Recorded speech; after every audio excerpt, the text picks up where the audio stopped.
MacBook Pro 14-inch. At the end of the day, is it worth it? If you have a MacBook Air M1, which I currently do, it's not worth it. And now, let me explain to you why, while I have a difficulty opening this box. First of all, from peer pressure and from peer power standpoint, unless you are a 4K ProRes user, for example, if you're using an iPhone 13 Pro to record 4K ProRes, you simply do not need the computing power of the MacBook Pro M1 Pro or M1 Max. The M1 Air will do just fine.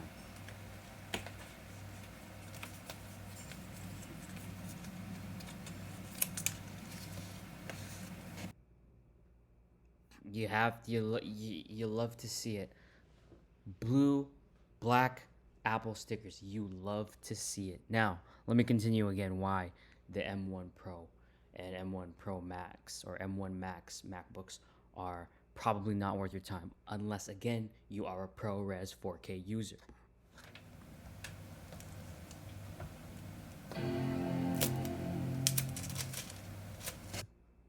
You know you had to hear that MacBook sound. And here, you will hear the beautiful click-clack of the MagSafe.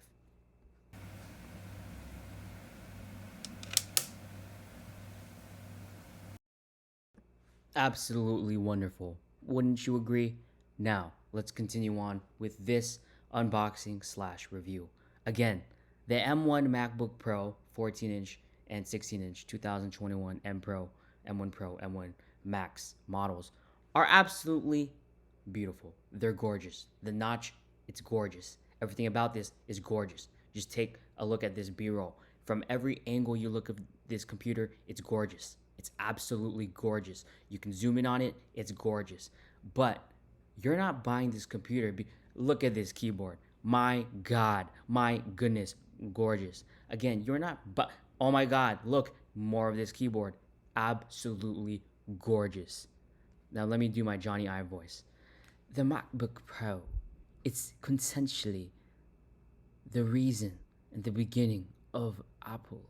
Without the MacBook, without Mac, there is simply no Apple. And it's in that foundation. Okay, now that the B-roll is over and this is just a screenshot of me setting up the computer, let me explain why it simply isn't worth it for most users. Again, this review is only if you use Final Cut Pro, as this is what I am using a Mac for. Everything else I'm probably doing on a PC, which we can get into that in another video. But if you are simply using Final Cut Pro, and again, I haven't run the test yet, but I'm pretty sure it's 1 minute compared to 5 minutes, the M1 Air being 1 minute, and these MacBooks being 5 minutes, even faster on the M1 Pro or M1 Max. It comes down to, again, at the end of the day, are you a 4K ProRes user? And again, if you are a 4K ProRes user, the difference is 5x. And that's on a 5-minute video from a previous video that I've watched. So I'm not even sure. I'll do an internal test if I have time. But the question to you, if you have an M1 Mac already, the question is simply, it comes down to this. You have a 5-minute 4K ProRes video. This M1 Pro, M1 Max, they'll render it in a minute or less. Previous M1 models from 2020, they'll render it in 5 minutes. Is your time worth 4 minutes? And that's simply it. Thank you for watching my video. Until the next one.